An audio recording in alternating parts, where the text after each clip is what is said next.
સુરતના ભીમપોળનો એક યુવક લાપતા. સુરતનો સની પટેલ લાપતા થતા તેના પરિવારમાં ચિંતા વ્યાપી ગઈ છે. સની પટેલ કંપનીમાં નાઇટ ડ્યુટીમાં હતો. દમણના 2 યુવકો પણ લાપતા છે. સનીને નોકરી માટે લઈ જનાર મોટોભાઈ રવિ પણ કતારમાં રહે છે. પત્નીને છેલ્લો ફોન કરીને સની ડ્યુટી પર નીકળ્યો હતો. ત્યારબાદથી તેનો કોઈ સંપર્ક નથી થઈ શક્યો.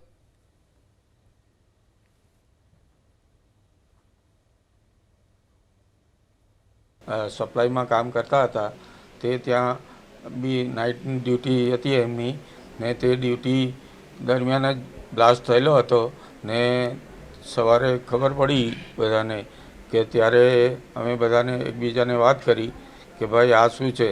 પછી અમે બધાને રજૂઆત કરી છતાં બી કોઈએ બી કંઈ જાણકારી આપી નથી ને અમે સરકારને એવું જ કહેવા માગીએ છીએ કે અમારો ભત્રીજો સનીભાઈ જ્યાં બી હોય જે રીતે જે હાલતમાં બી હોય અમને સારી રીતે પાછો મળે તેવી અમે ઈચ્છા ધરાવીએ છીએ.